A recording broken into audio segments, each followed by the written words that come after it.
everyone. Good afternoon if you're joining us from the US, and hello if you aren't. My name is Sueda Polat. I'm a sociology major at Emory University here in Atlanta. There are many wonderful people here with us today, and we're going to be talking to you about our experiences with human rights advocacy. They're going to share their experiences as youth, and they're going to talk about the different programs they've either initiated themselves or have been a part of in their journey of advocacy. So we'll have time for questions all the way at the end. So if you have any that occur to you while you're listening, you can leave them in the comment section. To get us started, I want to tell you a little bit about the UN Commission on the Status of Women. So here in Atlanta, we've been preparing for the UN Commission on the Status of Women for 2 years now. This year, we prepared it with just a group of high school students. It was a very small group of about 5 to 6 students. The CSW is a UN project that happens every year annually for 2 weeks in March. And the goal of the project is to talk about a path for gender equality for women in relation to the themes of that year. For example, one of the themes that we had this year, and the one that our group chose, was women in media. We use these themes to be able to talk about the specific experiences that women in Turkey are facing at the hands of the Erdogan government right now. So we started planning in January and we worked through March. We talked a little bit about people like Ayşenur Parıldak and Arzu Yıldız, who were specifically targeted by the government. To be honest, it was a little bit intimidating since a lot of the other panelists we knew were going to be much more experienced than us and much older than we were. But it was also a very great learning experience, especially for high school students. For example, the CSW project requires some sort of research into the topic that you're doing. For example, we had to do interviews with Turkish women who were targeted by the government, Turkish women who had to flee persecution in Turkey, or we had to create surveys to be able to distribute to the Turkish women in our own communities.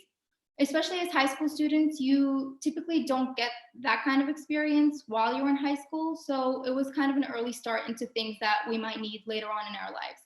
I also think it was great because for a lot of us, it gave us the opportunity to be able to talk about human rights issues in Turkey at an international stage instead of just within our local communities. And it's very understandable if you don't have the research experience like our students didn't. For that, we enlisted the help of a local PhD student. She had just completed her PhD, so she had research experience and she could help us format and structure our interview questions, what kind of things we could ask, what kind of things to steer clear of, and how to analyze the results that we got from research. So if you also want to start this project and you need that sort of help, you can just look for the students at your university who already have that experience and are willing to help you. Although the coronavirus project was canceled this year, although the Commission on the Status of Women was canceled due to the coronavirus, it was still a really great learning experience. A lot of the time, especially if you're in high school, maybe the information you have about human rights or about the human rights crisis in Turkey, it's maybe just from your local community or the things that you've been hearing from your parents, but not things that you've researched yourself. So not only did we learn more in depth about what kind of things are going on in Turkey, but it also gave us the skill set that we needed to be able to actually articulate those issues. So now the kids in our high school group, they know how to talk to the people in their local communities. They know how to talk to friends at their high school. They know how to talk to groups or clubs that they're part of about human rights in Turkey. So even if we didn't get to go to the project this year, it was still a great experience for them, and it gave them a lot of skill sets that they're going to need to use for advocacy later on. So if you're also a college student or a high school student and you have some time on your hands, this is definitely something that you can do. I don't think it was very time intensive, honestly. We met on a weekly basis and then we just delegated the tasks to each other to be completed throughout the week. And generally, the information about CSW is very easy to access online on the UN's page. The application process is also very short, so it's definitely something that you can get into with a group. But if you don't have a group and you're still wanting to do volunteer work, there's still a lot that you can do. So I want to talk a little bit about the individual things that you can do by yourself in your free time. So AST has volunteer options for everybody. On their webpage, you can click on the volunteer link. If you have computer skills, if you know how to do graphic design, I know a lot of people learn that in high school right now. You can help design flyers, you can help design infographics, brochures. On the other hand, if you're better with language and you trust your English skills, you can definitely get to work translating some documents that they might need. They have photo exhibitions. For example, I think 2 years ago, I translated a couple of stories to be used at photo exhibitions in libraries. Other than that, throughout the year, AST still has projects that they definitely need help on. For example, for International Day of the Girl Child, as a group in Atlanta, we worked on writing a script to film a short movie for that day. So even if you don't have a group, there's a lot that you can do by yourself. And if you're interested in doing that, you can go to their webpage at silenceturkey.org, and there's a little link to volunteer. You can fill in your own interests according to your own skills and use those to do human rights advocacy. So thank you for listening. I want to introduce two people who aren't in the United States. They're from the UK, Merve Aslangoran and Ayşe Arun. Merve, Ayşe, can you guys tell us a little bit about yourselves and the work that you're doing in the UK? Hey everyone, thank you for inviting us today. I am a student in the United Kingdom right now, Coventry University, and I'm studying law. And today I just want to talk about the Human Rights Solidarity that I'm a member of it.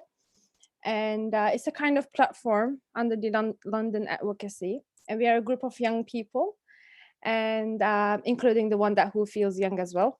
So we are trying to focus on human rights issues around the world, but during these times we are specifically focusing on Turkey. And we are trying to stand up for injusticeness. So our aim is to protect the rights of next generation. And I believe being activist is not like a something that you can casually do. It's like a lifestyle.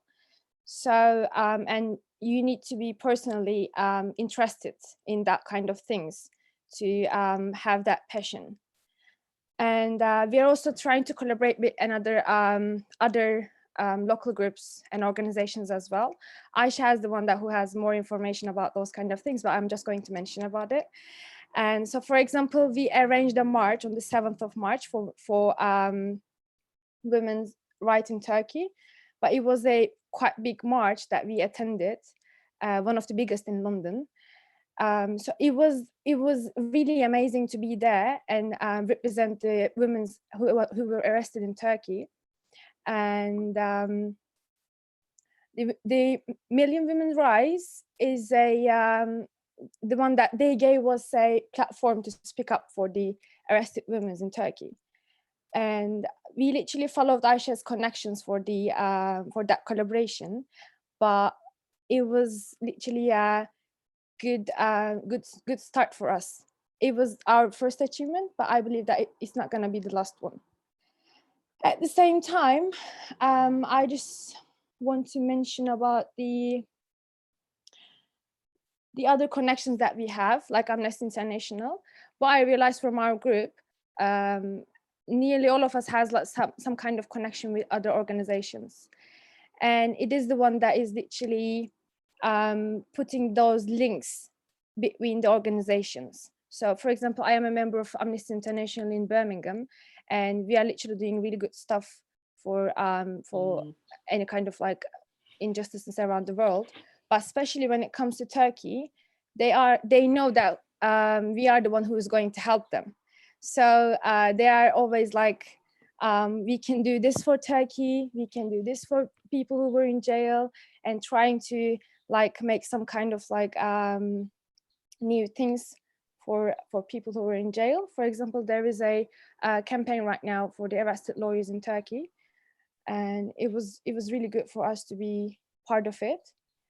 And what I believe is being activist is not just limited by one organization.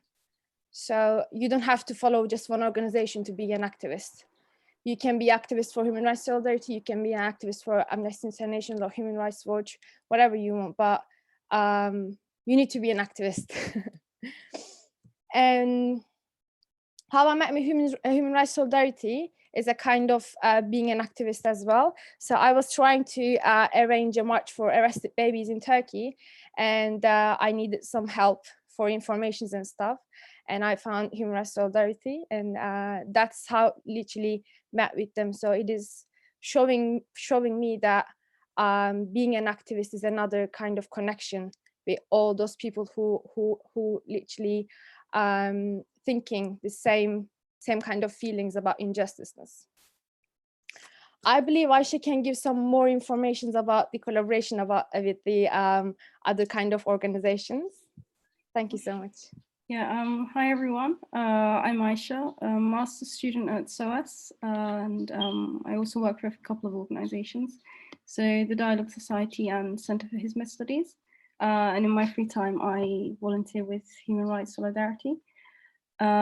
Just to kind of develop what Marva said further, you know, she mentioned that her own experience had drawn her towards Human Rights Solidarity, and that's how she, you know, as Human Rights Solidarity is mainly a London-based organization at the moment. You know, it's intended to grow, but from, you know, a different city, she was able to get the information to start and kickstart her own work in Birmingham. And that's really one of the benefits of having these partnerships is, although sometimes you may be out of the larger cities where most of the activism is going on, you can get in contact with these organizations, you know, whether it's Advocacy of Silence Turkey or Human Rights Solidarity or any other organization. People are genuinely interested in helping, because within these organizations you find a lot of solidarity, and I think that's one of the key markers of a human rights organization in itself. Yeah, like Mara said, human rights activism is a lifestyle, and you find that with other people. Like, you find, for no other better words, like a comradeship with other human rights activists. On the Women's March that Marvin mentioned, it was through central London. I mean, I didn't check how many people there were this year, but in the previous years there were tens of thousands, and this year was no less than that. I can reassure you, you know, despite the virus crisis and this march happening in the month of March, it was still very active. I don't know if many of you may have seen the activism on social media that day, but we had a pop-up jail cell with a lady and a baby and a child in that cell walking, and then we had, you know, representatives with various others, you know, human rights activists, mothers, housewives, journalists, academics in Turkey, being marched within that march. And I think the benefit of that partnership itself was that at the end of the march, where the rally was taking place, there was a large platform where those tens of thousands of people were, and one of our volunteers kind of read a poem which had very powerful words of human rights embedded within it. And then we were also on large screens able to show a video to everyone that was there. And it was just such a larger platform of getting your voice across, a message across in creative means. You know, it's not a written text, it's a form of art. You know, that jail cell itself, the slogans, the poem, the images shown on the screen, is all form of art which can speak across all languages. At that march, there were people from Palestine that were there were people from Latin America that were there, and everyone was speaking different languages, but through art, you could unify a lot of people and a lot of messages. Just on a few other positive aspects of working in partnership with other organizations. You have access to more specialisms, whether that's technical, whether that's intellectual, whether that's a larger platform, whether that's other resources. You have that set of skill sharing. Alongside that, you also get to share your vulnerabilities. You know, taking the responsibility of trying to voice these injustices that are going across the world, and most notably Turkey, which, you know, touches a lot of our hearts. It is powerful and it's tough at the same time. Like, reading those stories time and time after again, and especially, you know, on the issue of women's rights, when you're faced with horrendous injustices and abuses towards women, you know, extremely difficult for a lot of us to go through that.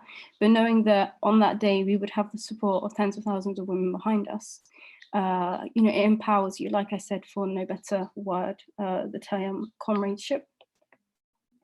You know, you support them and they support you, which I think is very powerful. Yeah, and the principles again of being able to find your voice in those other movements empowers you. Just on how we made the partnership for that day.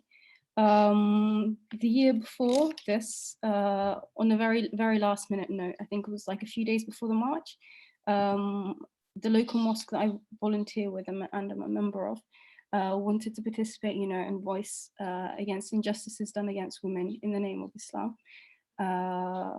incorrectly. So I rang up and I said, you know, we want to do this, you know, can we participate, you know, how can we? And it was just with a few days notice. And the lady in charge of the march who was organizing it herself was a Muslim. And it was the first time that a Muslim organization had got in contact with her for this and been so active. So they directly asked, you know, do you want to come and stand at the front of the march? You know, you can be representatives yourselves. And then this year, I was able to pass on that contact to Mara, who, with other members of their team, Tuba and Nazla, were able to actively, you know, engage and go to the trainings that they had. You know, they learned, I'm sure, various stuff in the trainings. I wasn't able to attend, but maybe they could share that as well. But these larger organizations also have training facilities that maybe we within ourselves and our own communities don't have access to, haven't had experience in, which I think we could also benefit from. So I spoke for, I'm sure, over my word limit and time limits. Last stop. Thank you for your patience, guys. Thank you for sharing your personal stories. I really like the details you gave about how important personal connections are in a larger work. So thank you for that. So now I'd like to present Asuman Çelik. Asuman is a student at the North American University. So hi, Asuman. I hope you're doing well. Can you tell us what you'll be talking about today? Yeah. Hello, everyone. My name is Asuman, as you mentioned. I'm a volunteer at Advocacy of Silence Turkey. I'm part of the AST family for almost 2 years, and I'd like to talk about myself a little bit and how I get involved into taking action to promote human rights violations and what I've done so far to as a volunteer under the AST today. So first of all, I want to highlight this, that I'm not here as only a volunteer, but as one of the victims of human rights violations in Turkey. So I was living in peace about 6 years ago and considering myself as a human rights supporter, but I was not quite aware of importance of taking action and how it makes difference until it happened to me and my loved ones. Like, I didn't take part of any organization that supports human rights until I found myself as one of the victims. Then I realized that supporting something requires doing something for it. And I experienced the silence of my own people who did nothing to stop the tragic infringements. Like, I knew that I need to do something to raise awareness in my community, and since freedom of speech is also violated. So I started with social media, like Twitter. I was tweeting all the day, and felt like I did something. Like, I spoke up for silenced people, and it felt good. But then I realized that I need to go further. But I didn't know that how, what kind of tools I need to use to raise awareness, first of all, in my community. So I took part of organizing charity for people who are in need in Turkey, especially because of this situations, and for people who had to refuge to other countries, and continued tweeting, and knowing that it was not the most efficient way to support human rights and promote violations in Turkey. So then one day, the spokesperson of AST gave us a seminar and introduced the organization, what they are doing currently to raise awareness, the importance of taking an action and involvement of youth. Then I applied to be a volunteer. There is a list of categories under the AST that you can take part of as a volunteer, such as research, social media, helping developing websites, and as Sweta mentioned, like graphic design and like translating articles, conducting interviews with victims, and writing scripts for this interview. So I picked the last one that I told you. Like I started with scripting interviews with victims, since I believe that this is one of the most important tasks we need to complete. I'm still in the team, so we have a group of volunteers who are taking part of collecting these victim stories into a book. Like there are three stages of this: interviewing with victims and recording it. So I'm in the second stage. I take the records and scripting these records and send them to writers, a group of writers who turn these scripts to a book. Like recording the stories of victims, publishing these stories into a book is one of the most important responsibility, I believe, because I see that every story I've scripted so far can be an individual book. Like everybody has a different tragic, traumatic stories about how their lives collapsed in one night. Like you were a respected person in your community with a happy family, happy life, and one day you wake up as a terrorist. This is indescribable. So we needed to, I believe that we need to tell the next generations what happened and educate them about how to speak up to prevent future silence. And I'm also writing my own story and my family's story too. So what we've been going through. I also attended and volunteered at various events that AST has organized. I'm also volunteering weekly board meetings where we discuss what to do next, new project ideas and how we can involve youth more, how we can make a difference, how we can be voice of voiceless.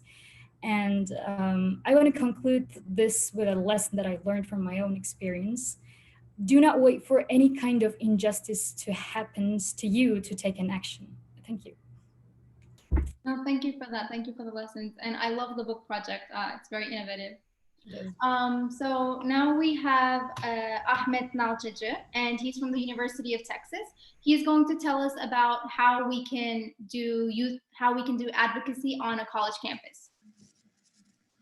Hello guys, my name is Ahmet. I am a second-year student at the University of Texas at Austin. I study economics.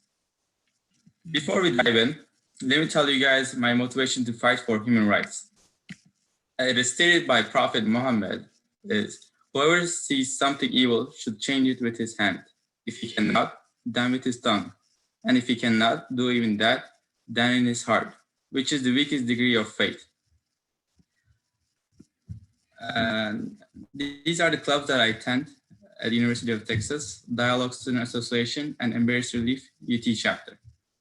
These two clubs' main goal isn't to fight for human rights. However, once in a while, we do touch on the stories of families that were affected by, quote unquote, the coup attempt in Turkey.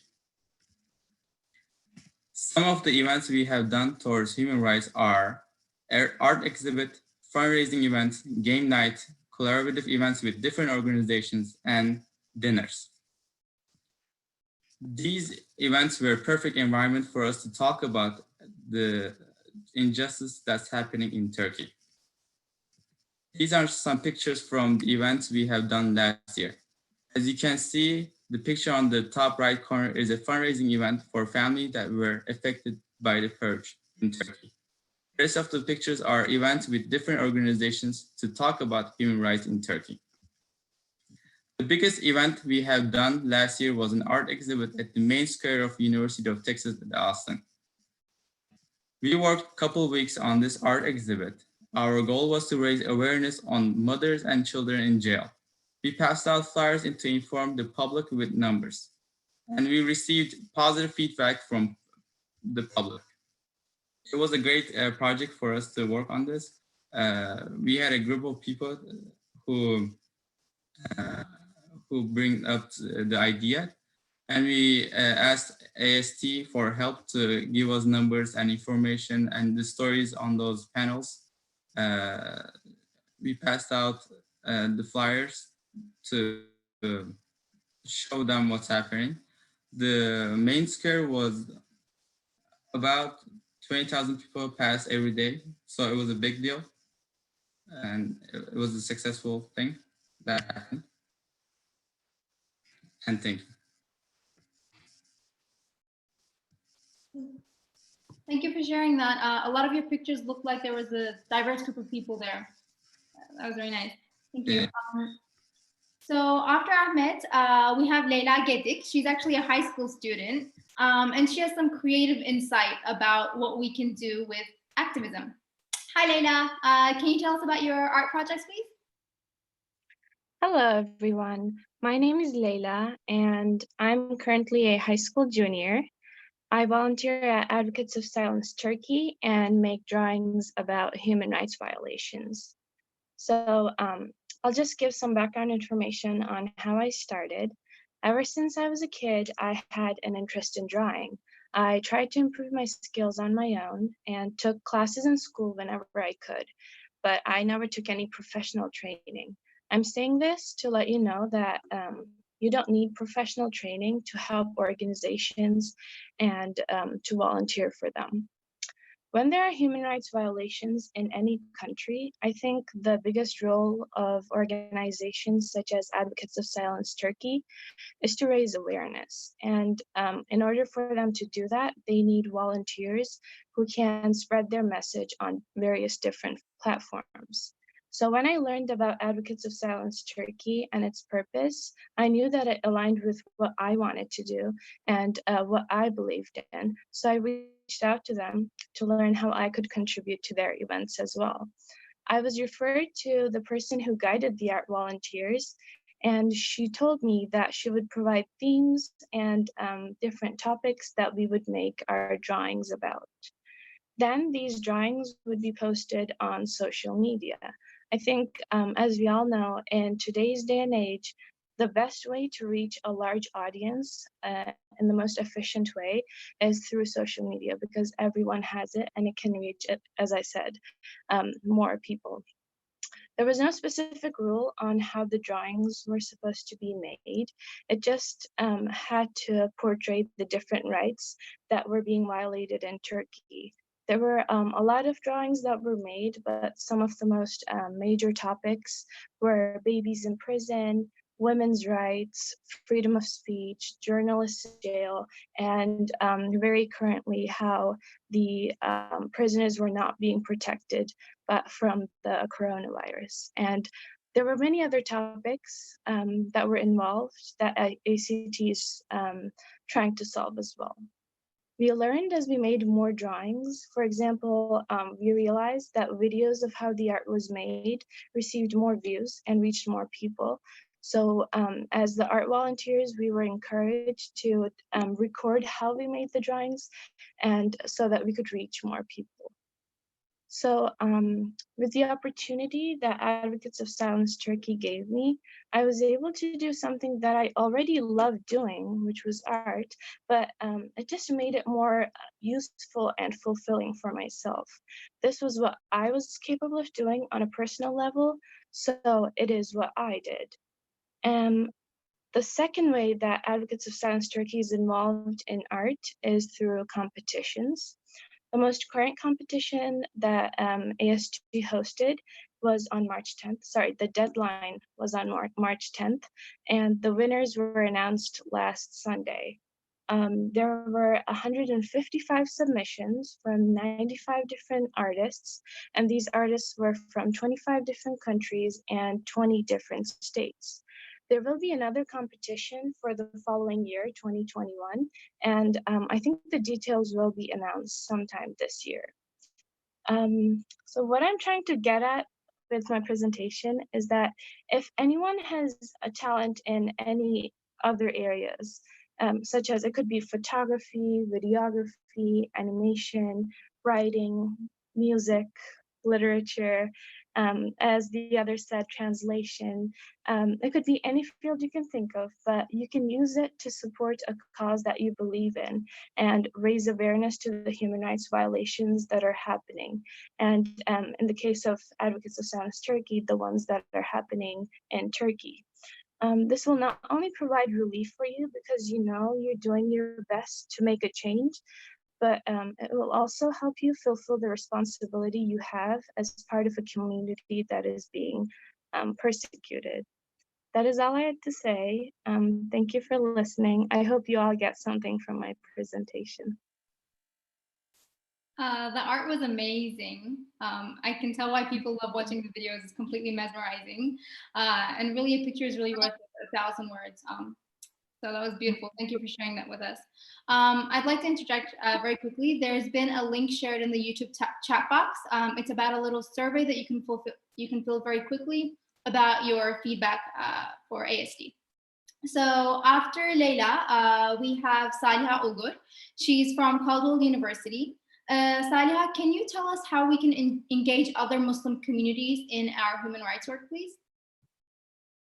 Thank you, Seda. Hello, guys. Thanks a lot for having me here. I am Saliha, and today I will be talking to you guys about how we can promote more awareness in Muslim communities about the current human rights violations in Turkey. So initially, this may sound like a piece of cake. You know, aren't we all Muslims? Aren't we supposed to hear and help each other out anyway?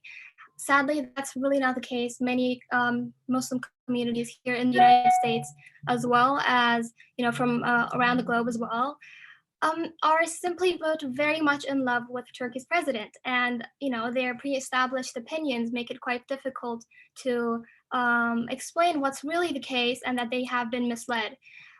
This mainly applies to the adult base, so the Muslim youth is more likely to be, well, you know, more likely to be open, and they are more likely to want to take action in this. So what can we as young Turkish advocates can do, right? There are infinitely many things that can be done, but I will only be talking about the little that I was able to do. So last year when I was a sophomore at college, a Palestinian friend of mine and we started MSA, Muslim Student Association, at our Catholic University. And since we don't have a large Muslim population on our campus, soon enough we became like a family, you know. And I believe this was really the most important thing in achieving the main goal that we discussed earlier. You know, these people knew me, they trusted me, and they really they saw the living I practiced. So and you know, I chose not to explain my political stand before I really built that solid relationship with everyone. After that, I prepared a presentation in which I explained, you know, how innocent people are being persecuted in Turkey, including women and children, and are claimed terrorists based on no hard evidence, just because these people, you know, stood up against the corruption of the government officials. It was a very interactive presentation. No one really knew about any of this before, and by the end, they were all very well receiving and ready to do something. Interestingly enough, that day we collected a little less than $100, and I know that this may sound like you know, a little sum of money, but for me it was a major accomplishment. And fast forward to this year, as the MSA, we partnered up with AST, and we had a Universal Children's Rights Day gallery in which we displayed images of you know, children from all around the world who have been stripped off their rights, including several from Turkey as well. And you know, that day we explained to the people the stories of these children and also the stories of our people as well. So it was a really nice experience because, you know, we had the chance to really explain to the people the sufferings and you know, the injustices these people are experiencing. And we collected signatures for petitions regarding Turkey from the students and the faculty. And mind you, the only person with a Turkish background was me. The rest of the team was, you know, from Pakistan, Bangladesh, Palestine, and etc. So they were my comrades in a sense, because you know, they were the ones who told about this current situation in Turkey to their friends. And so I want to say the only thing that put these people in a position as such was a friend who told a story, right? So if you guys allow me, I would humbly advise you all to just, you know, get involved with the non-Turkish Muslim communities around you and recognize that we have so much more in common than we have our differences. And once you actually, you know, show the truth behind what they see in media or, you know, in other environments and places, they are going to understand you. They're going to understand your pain. They're going to understand your suffering, and they will want to be an ASD volunteer. They will want to, join the protest held in New York City.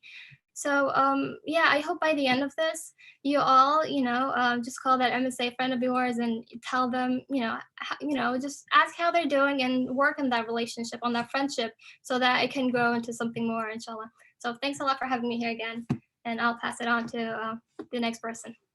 Well, thank you for sharing your insights, Saliha. As a person who's guilty of not attending MSA, I've taken it to heart. I really loved your story about representation and forging a personal connection before getting into anything political, which makes it much more genuine. Thank you. So last but not least, we have Halis Yaka.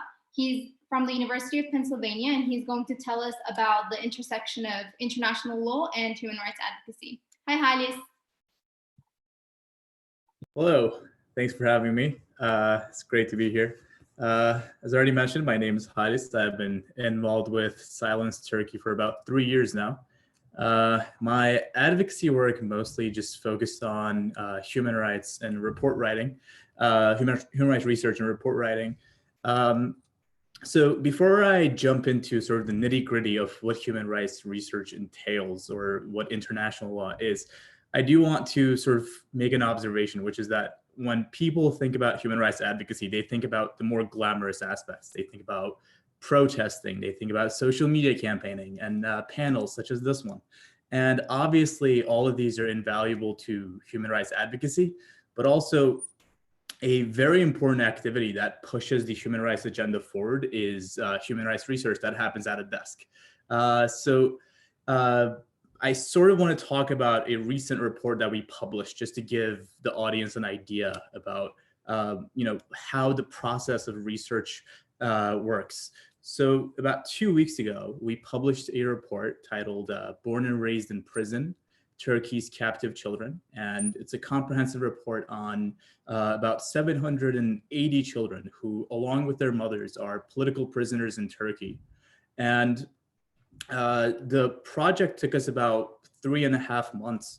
And 3 months ago, when we first decided to, get started on this project, the first business was to just kind of like delve into the international law, to see what the United Nations had to say about this, to see what international human rights experts had to say about the rights of women in Turkish prisons. So we quickly figured out that the United Nations had a lot to say about this issue. In fact, they published a set of rules known as the Bangkok Rules. They sort of laid out the rules that all nations should follow in order to respect the dignity of these prisoners. And then what we did was, and I'm going to sort of describe this step by step, just to give the audience an idea about like the steps that they can get involved in. At first, what we had to do was we had to sit down and analyze these rules to distill them down into a list of questions.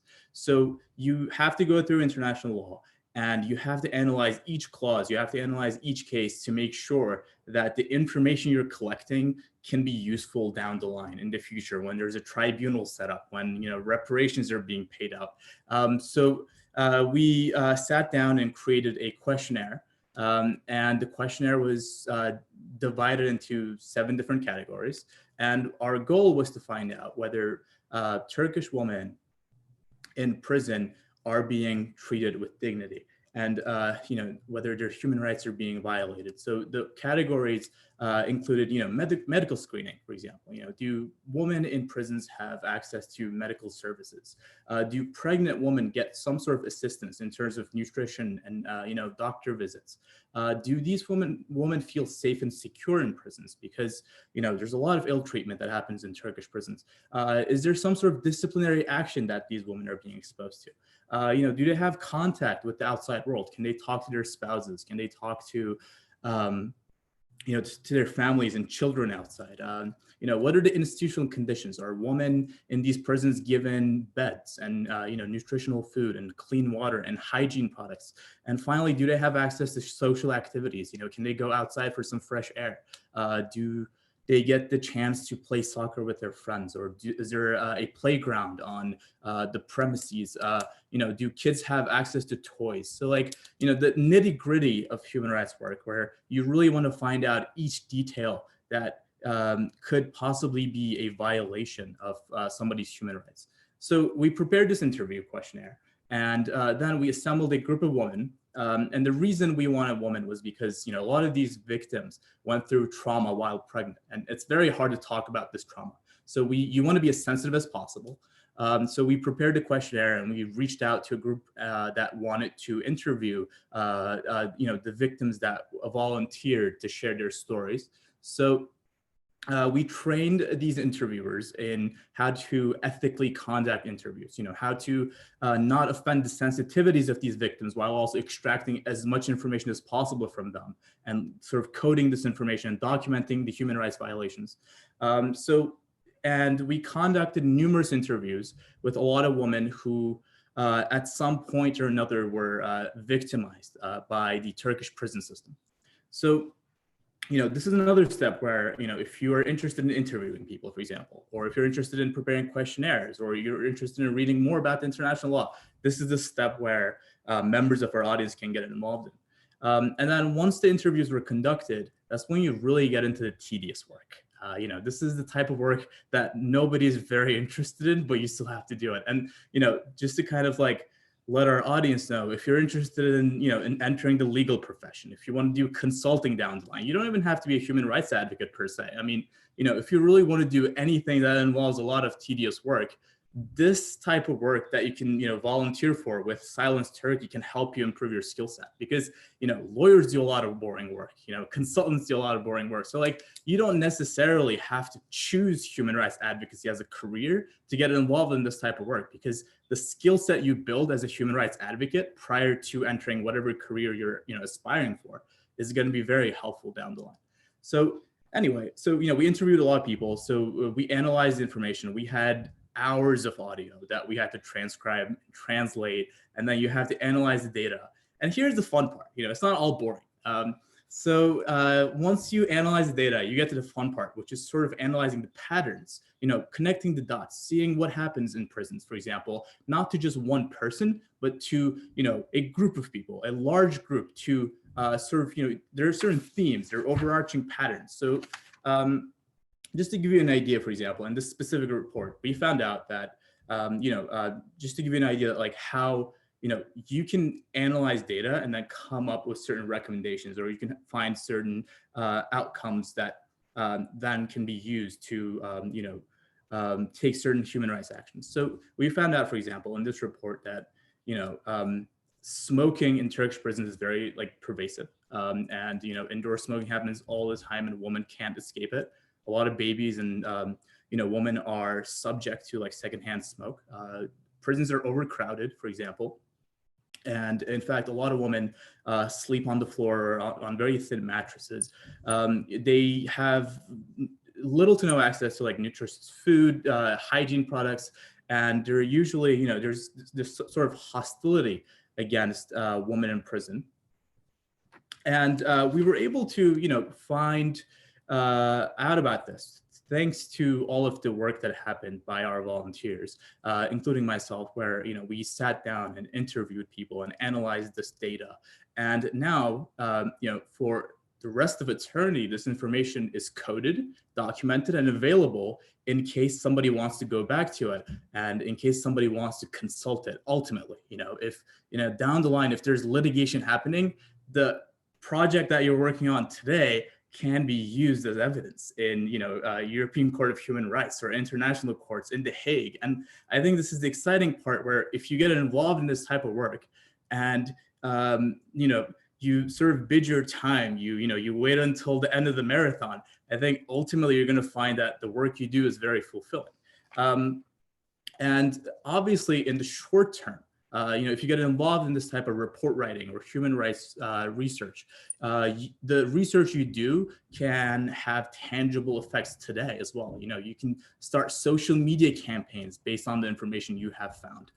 You can start letter campaigns, whether that's sending letters to the Senate or sending letters to the United Nations human rights bodies. And you can conduct outreach campaigns and protests based on the information you have collected.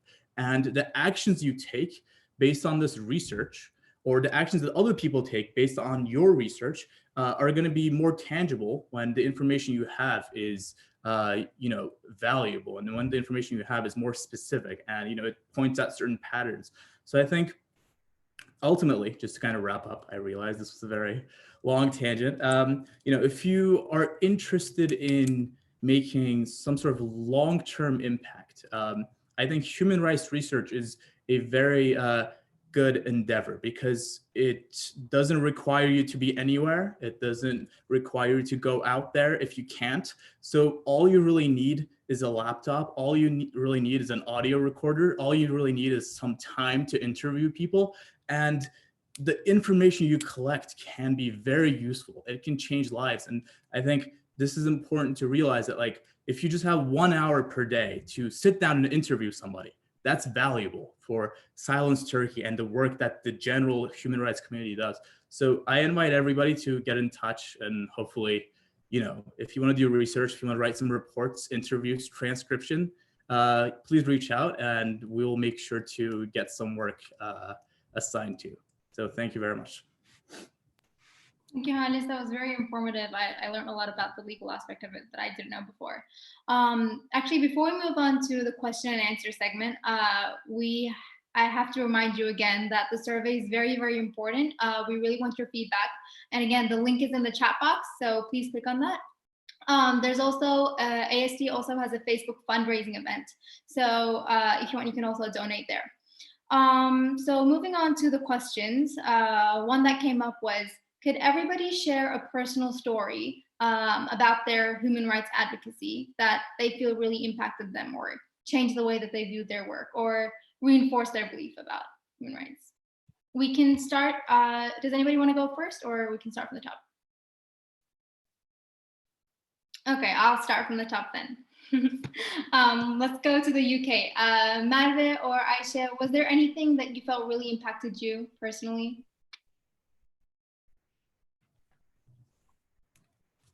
Merve, do you want to go first, or shall I? Okay, I'll share mine. Mine isn't, I don't think it's related to Turkey. It's how I first got involved in human rights activism, which is when I was still in secondary school, so high school in America. I think around like 7 years ago, perhaps. Well, I wanted to start an Amnesty International group in school, but it was a very conservative school that I went to. It's called a grammar school. I don't know what the American equivalent would be, but it's a very white, very prestigious. You have to like pass this exam to go, and then everyone's very conservative. And human rights activism within itself is a very scary thing, because you're voicing, you're becoming a voice for the voiceless in its essence, and it can be very shocking and scary for a lot of people. But after we had a lecture from someone quite high up in Amnesty International school, I wanted to start a society. And there were, people very high up within the school's hierarchy who were against that for a couple of the cases that Amnesty voices. So rights of Iraqis, especially during the war period, voicing the abuses in Palestinian jails as well.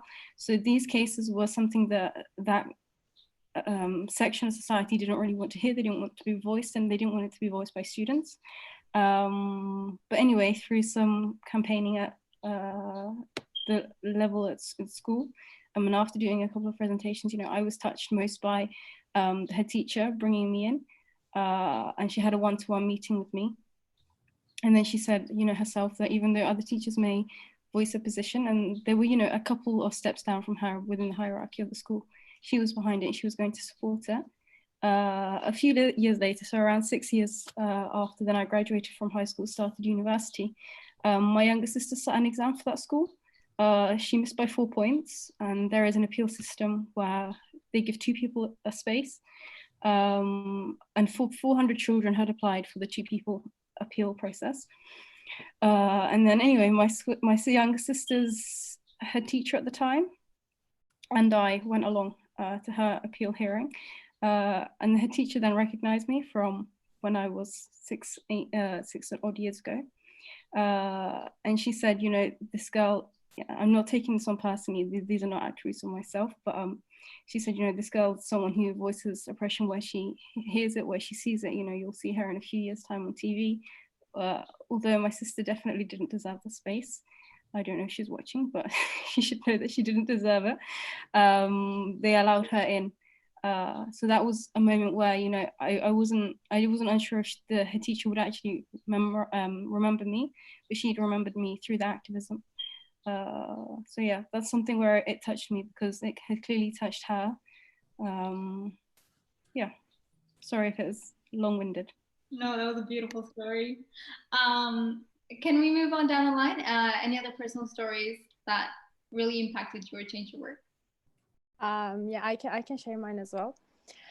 So mine, I think, started from Turkey, which I attended a protest for the Zaman newspaper when the government was closing down. And then I felt like this is something that I really need to do, standing up something which is not right. And then after my school, university closed down by government in 2016, I was really like feeling really bad about it because no one was not doing anything. Even the Twitter was, people were only students were talking about it. Like many people were saying bad things about like, it's good to close universities or something like that. And it was like really touching me. And I was always telling myself, if I leave Turkey, if I go anywhere outside the Turkey, I am going to fight for my rights and people's rights. And I think it was a trigger, closing down my university was a trigger for me to be an activist for people who need that kind of things. So yeah, mine was a bit personal too. Thank you for sharing that with us. I like that you mentioned triggers. And a lot of the people that I speak to right now, they have the same experiences where they've experienced something and that pushes them to do work for other people instead of just for themselves. That was beautiful, thank you. Any other personal stories? I could go if no one else is talking. So for me, it wasn't one specific event, it was a collection of events.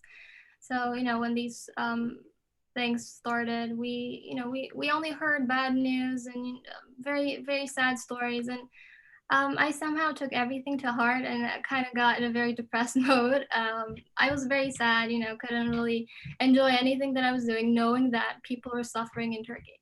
But my mom made me realize that, you know, sitting there and being sad and crying is not going to do anything to these people. You have to get up and do something.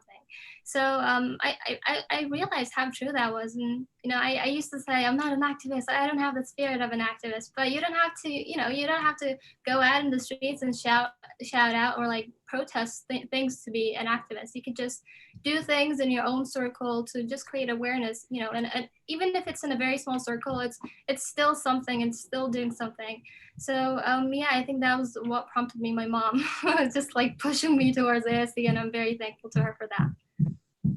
Oh, great. I really identify with that. Before I ask any other questions or before we move on to any other personal stories that you might have, the survey has only been filled by a couple of people. If you really want to be involved with AST work, advocacy work later, if you have feedback for us, please don't forget to fill that survey before leaving.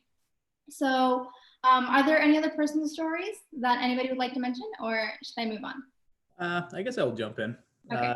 So I've been working with asylum seekers in New Jersey for the past couple months, and what I realized was that, you know, a lot of times when you serve, this also goes in the face of what I just talked about, but, you know, when you do like a lot of report work and, you know, data, what happens is like you kind of forget that, like, you know, behind all of that data, there are actual humans with, like, you know, feelings, and, you know, these people just need the emotional support. And, you know, when I worked with asylum seekers, what I realized is that I went into some of these like asylum meetings with them, and like got to hear their stories first person.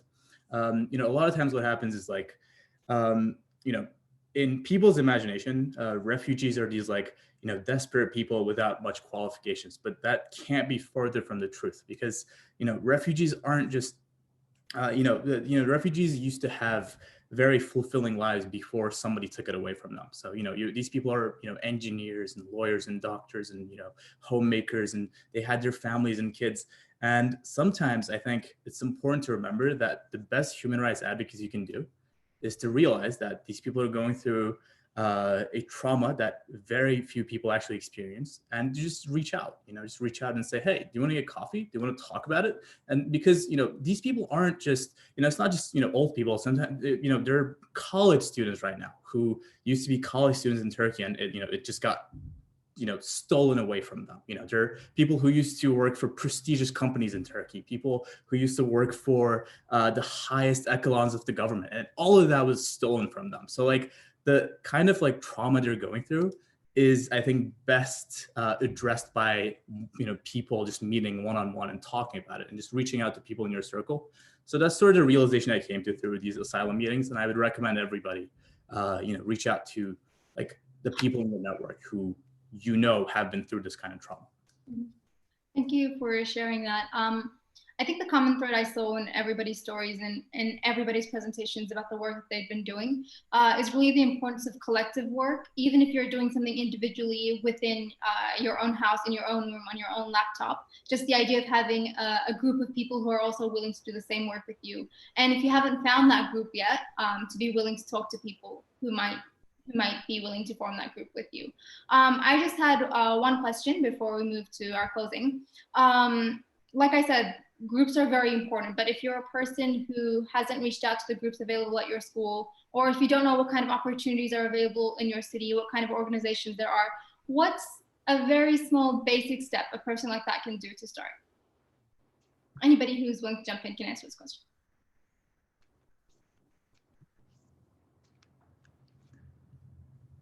It can be. Sorry, you mean in advocating what's going on, or like how to get involved? So for example, Sadia, for you, you formed the MSA, or you went looking for that group, or for Aisha and Marve in the UK, they talked about connecting with other groups. How did they find those groups? What were the first steps that they took? How do we find these groups for us, or how do we find these people? Honestly, in my opinion, you kind of, sometimes you can find those, and in that case, you're lucky. But in most of the cases, you have to create those, you know, groups and those circles. So I think just take that initial step in creating that circle and just go with it. And, you know, before you realize, you'll have a lot more people around you, and you'll just be enjoying the ride. So yeah, that's my view. Thank you. So be brave and take the first step.